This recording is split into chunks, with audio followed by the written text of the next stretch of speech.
Évaluation de la gestion des finances extérieures, la BCEAO au Mali a organisé la 17e journée annuelle des comptes pour l'exercice 2023.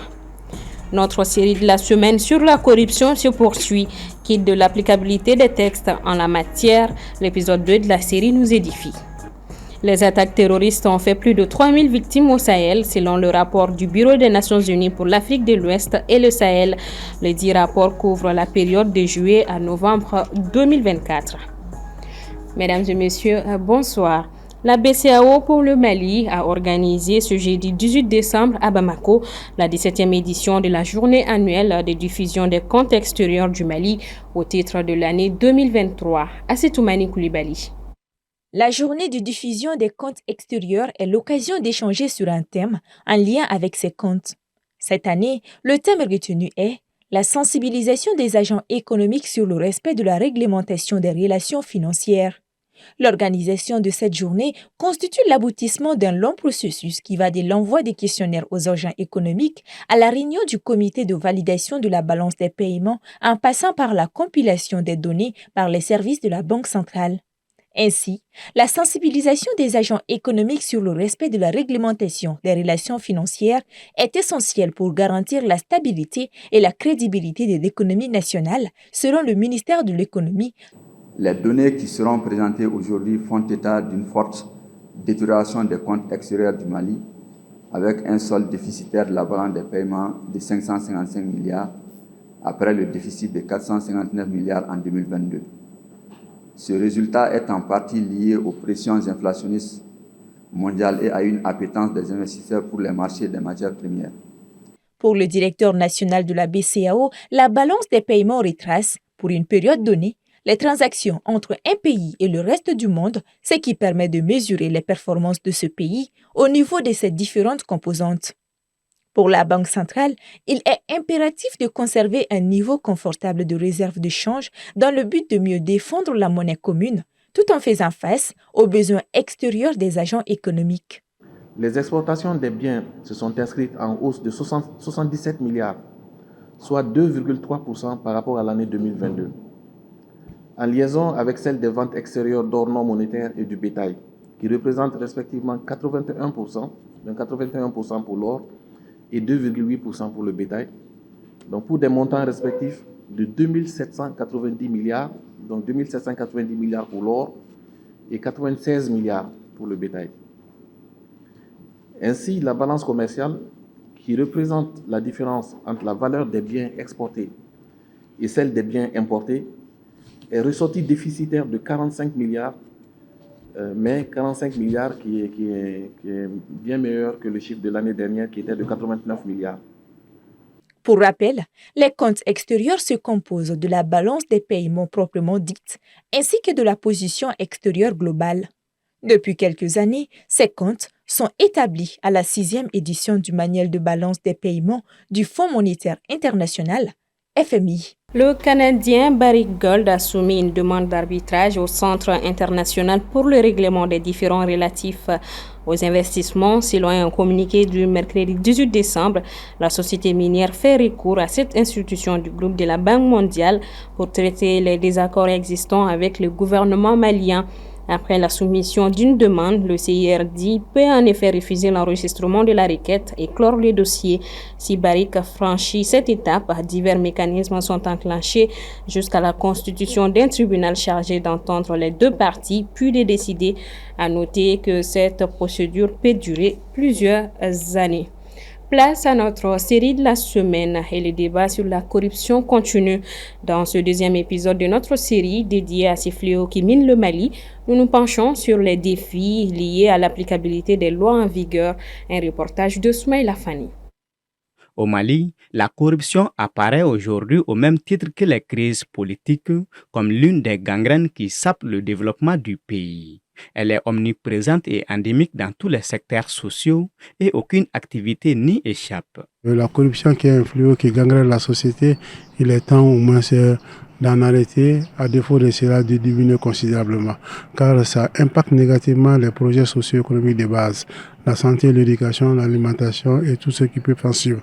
Aujourd'hui, tout ce que nous avons perdu en termes de ressources qui peuvent être l'équivalent de 42 points comme le 3e point de Bamako, vous voyez un peu comment la ville sera déjà engorgée.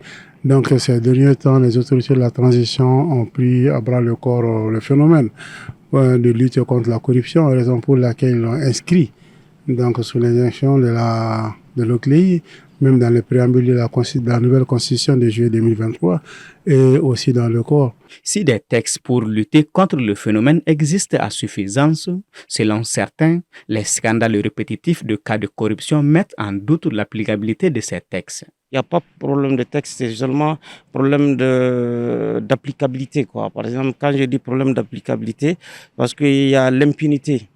L'impunité qui existe. Donc les gens, ils font la corruption, ils ne sont pas pris dans la tenaille. Ceux qui sont pris aussi ne sont pas... les décisions sont tardent à être exécutées, donc ça joue un peu sur le système. De mon point de vue, je dis que c'est au niveau de la sanction. Parce que, vous savez, comme souvent j'aime le dire, hein, les gens... souvent, ça fait rire aux gens. Je dis, personne n'a peur de Dieu. Les gens ont peur seulement de la sanction. Vous comprenez, quand vous dites à quelqu'un comme ça, ne faites pas ça, Dieu va vous punir, il va faire. Mais quand vous lui dites, si vous faites ça, le procureur va mettre un mandat sur vous tout de suite, il ne fera plus jamais. Et donc, du coup, mais quand chaque fois on tente de négocier, je ne sais pas si on négocie, mais en tout cas, la gestion qui en est faite autour de ces dossiers-là, on ne comprend pas. Souvent, dans l'opinion, on a l'impression que oui, quand vous êtes objet de poursuite dans le cas d'éventuelle corruption comme ça, mais on a l'impression qu'après, vous trouvez des moyens d'arrangement, soit de payer, de rembourser de l'argent, etc. Mais vous imaginez, quand j'ai la certitude que je peux détourner des milliards et qu'après, avec ces mêmes milliards-là, je peux essayer de rembourser et qu'on va me laisser, mais qu'est-ce qui va me dissuader désormais de voler?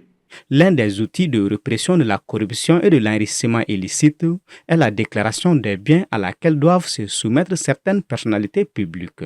Mais aujourd'hui, cette loi n'est toujours pas appliquée dans sa généralité. Si on mettait ces lois à contribution et si on appliquait correctement ces lois, je prends juste un exemple.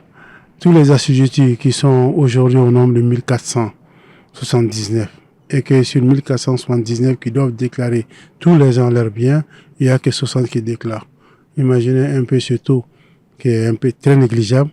Donc si on peut obliger les gens à faire la déclaration des biens, inciter la société civile à faire des dénonciations des cas d'enrichissement illicite et de corruption, en ce moment, le pays va regagner en intérêt. Dans son rapport de 2023 sur la corruption, Transparency International affirme que le Mali occupe la 136e place sur le plan mondial et la 33e place sur le plan africain. Dans la zone de l'UEMOA, le pays est en 7e position devant seulement la Guinée-Bissau. Mettre en lumière l'importance des marques locales dans le développement économique du pays, c'est l'objectif visé par le CEMAPI à travers la 2e édition de la Semaine des marques lancée ce mercredi 17 décembre à Bamako. Ibrahim Babi. C'est parti pour le brief de la 2e édition de la Semaine des marques avec pour thème récurrent promouvoir les marques maliennes.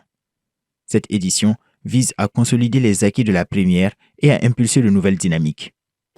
Cet événement, il faut le rappeler, se tient dans un contexte économique qui est certes difficile, mais qui est aussi marqué par une volonté affichée des autorités à relever le défi d'un développement endogène. Un développement endogène porté et soutenu par les entreprises locales.